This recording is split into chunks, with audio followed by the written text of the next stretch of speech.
One more time for your host. Oh, Peter left me a gift up here. Thanks, man. Oh my God. If I drink it, does that make me gay? That's how it works, right? No, it'd have to be Coors. What's up, you guys? My name is Maxi, and like Peter, I have to be aware of how I come across to people because my name, Maxi, when I text, autocorrects to Nazi.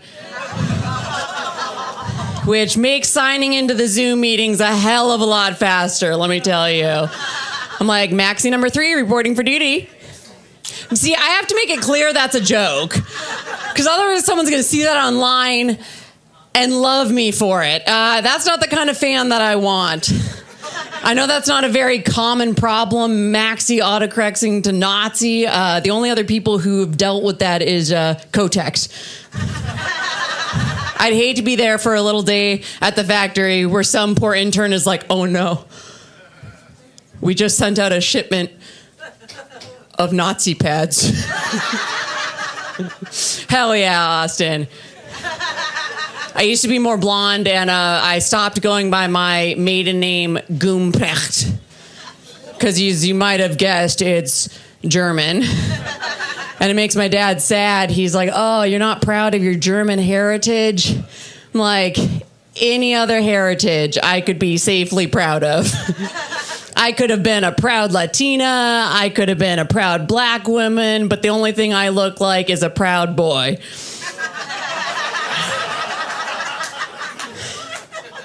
I moved in with my boyfriend a couple years ago. He got COVID 3 times since living together. I got it 0.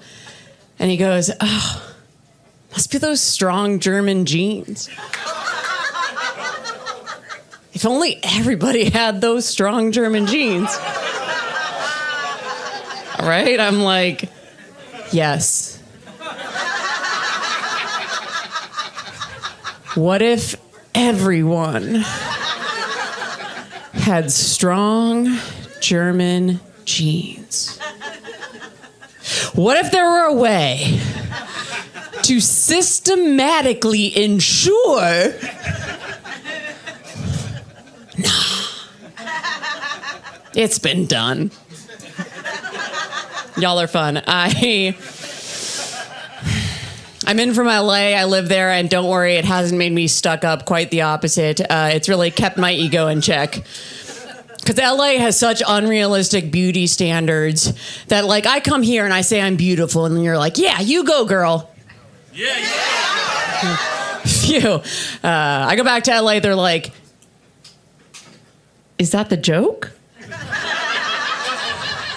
I did a tour through rural Canada. When I was there, I was basically a supermodel. I come back to LA, I'm basically a moose. I don't know if you could tell by looking at me, I've always struggled with being pretty and my femininity. When I was a kid, I actually got bullied for being trans.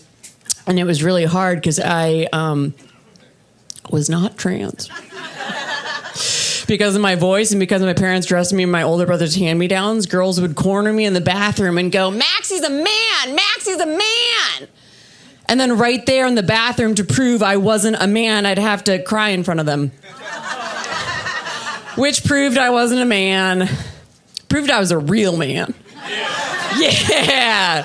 I like my voice now. I like it now because no one's ever going to accuse me of sounding hysterical. Other bitches freak out. They're like, oh my God. I freak out. I'm like, oh my God. They're like, she's taking this really well.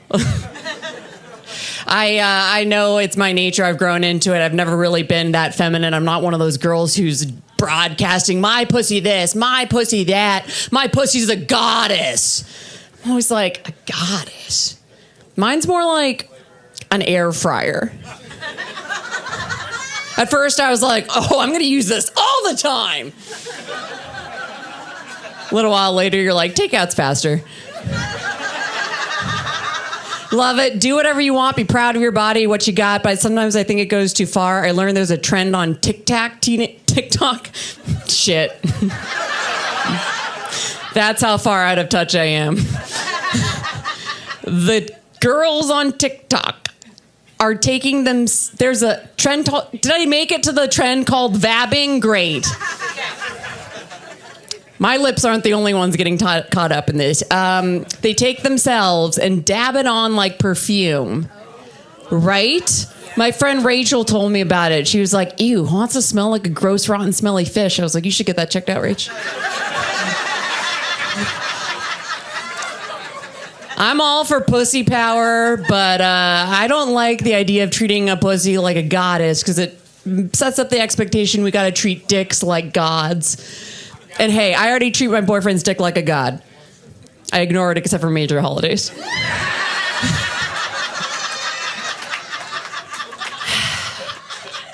Living in LA, being an actor, I hate that I even have to think about my image so much, but it's all the time. There's so much pressure. Any actors over 30, my agent keeps pressuring me to do something about my eye bags. I was like, I can't. They're genetic. All the women in my family have them because all the men in my family are exhausting. Like, after 30, you disappear. I know you guys probably don't believe me, but there's no acting roles. My only acting role recently was acting offended when a guy cat called me. He whistled at me out of his truck as he drove by. I was like, Peg! I don't mind it. I love it. I had a guy do it today. He was like, hey, girl, shake what your mama gave you. I was like, oh. Clinical depression's pretty hard to shake, but okay. I don't know. There's so much. I feel old before my time. I like being around all these hot Instagram influencers and models just makes me feel decrepit. Like, there's a kid who works the front desk at my gym and everyone's always going, is Ethan gay? I can't tell. And I told them, well, one time Ethan walked in on me changing and went like this. So he better be. People are like, oh, there's things you can do. I know there's things I can do to look better, look younger. There's women in LA who pay to look 20. I can't afford that. If I'm going to look like shit, I'm going to look like shit for free. You guys have seen that everyone's always blaming it on, oh, they just did a little too much or they didn't go to the right guy. It's like, at some point, there's no good amount of plastic surgery. At some point, every woman who goes through it looks like she made a little deal with the devil. Haven't you ever seen a woman with too much filler? You're like, Amy? Blink twice if you're still in there. I feel so bad when like normal people feel the need to do it. Like my sister, my stepmom, they love getting little things done. And I'm like, you guys don't need to do that. You're not even in an industry that's beauty focused and forcing you to do that. If anyone should be doing it, I should be. And they were way too quick to agree. I think what freaks me out is the other payment option is a lot of girls have guys paying for their plastic surgery. It's a pretty sweet deal, but I don't know that I would ever want a boyfriend in control of my face. Because I can picture him consulting with the doctor, just like, let's see, could you add boobs? Like there? Imagine if you got a weird boyfriend. He's like, can you do something about her lips? Doctor's like, yeah, what would you want done? Sew them shut. That would be my greatest fear. I think it's so creepy when guys want an opinion on what size breasts their girlfriends get because they're paying for it. It's like some girls get so altered. You've seen it online. It's gross. They get so altered. They look like a doll. It's true. And it's like, oh, what guy is going to want something that fake when they could have a real doll? Glad you guys are on board.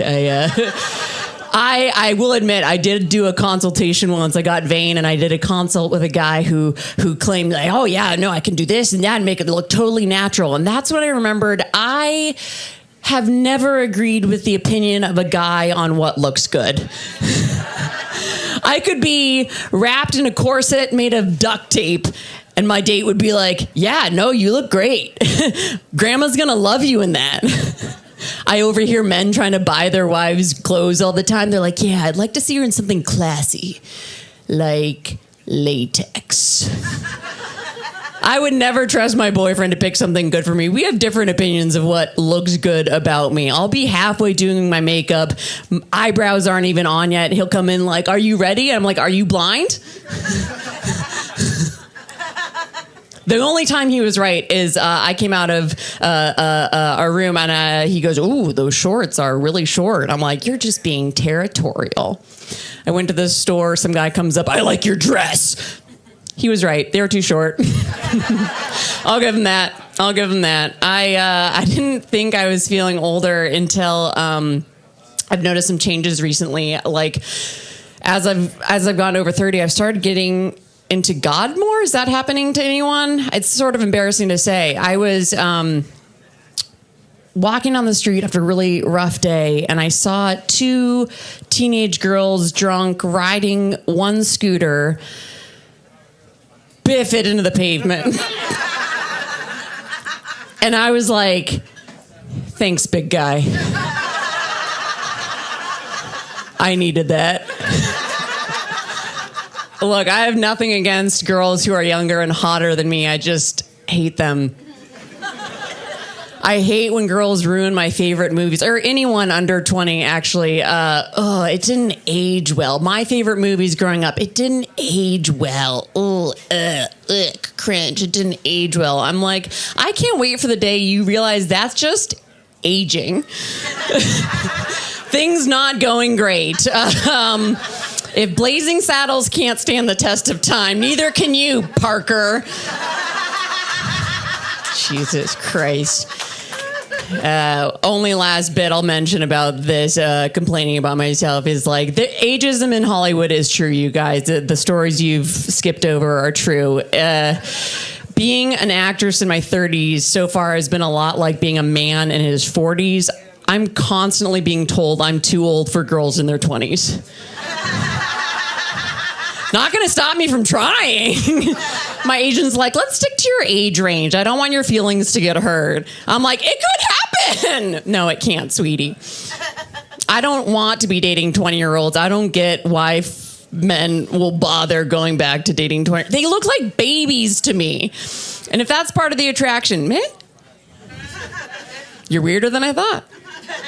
I don't want to go back to dating 20-year-old guys. The only time I was dating 20-year-old guys was when I was in my 20s, and it was already a disappointment at that time. How would it have gotten any better since? You can't go back to dating 20-year-olds once you've already had a taste for filtered water. Dating 20-year-olds when you're past your 20s is like going back to having roommates. It's a downgrade. Your friends are like, look, we're not going to judge you, but still. I love that guys will not care, and a 40-year-old guy will go up to a 20-year-old girl just like, well, I guess I'll shoot my shot. Me going up to a 20-year-old guy would be like, well, I guess I'll shoot myself. I guess that's the one. Guys in their 20s just take advantage of you. I still remember distinctly after a hookup, one guy in the morning looking over at me with that look of, ugh, you're still here. And I was like, this is my apartment. Guys are shitty in their 20s. You know how guys will be like, oh, it's a red flag if a girl brings too many bags for the overnight. You know what else is a red flag? When a guy brings one bag only, it's his backpack with all his worldly possessions. That's a red flag. I should have known when every time I picked him up, it was from a different address. Finally, I was like, why are you letting me drive? I only found out that I started working on my self-esteem in my 20s, thank God. I started putting those motivational sayings all over my apartment on sticky notes, and I found out they were working because one night I went home with another loser, and I woke up the next morning, and I realized the sticky note on my bedside table said, do your best today. And I never saw him again. Oh boy, I don't want to leave you guys, but you've been so much fun. I've had so much fun at this festival. I'm so grateful to be here. I will tell you, since I have some family in the audience, and I think it's time I tell a little story that I never have told on stage. So like I said, I don't go by my maiden name. I go by my mom's name, Whittrack, and it's weird because we haven't seen her in over 15 years. She's fine. She kicked all of us out years ago, and since then, people will be like, "Was she mentally ill?" God, I hope so. Otherwise, how much did we all suck? Mental illness is tough. It's got to be talked about because it can lead to some scary things. But mostly we've been making up that she's mentally ill as an excuse for her behavior. I think that's the kinder thing to do. Like recently, we've been thinking about my dad, who sometimes will say some really inappropriate stuff out loud and out in public, and he embarrasses us and we yell at him. And then my brother went, "Do you think Dad's autistic?" Oh, that would be a much nicer explanation. We've been so much nicer to him ever since. Anytime he has an outburst, he'll be like, "Vote for Trump." We're like, "That's our special little guy."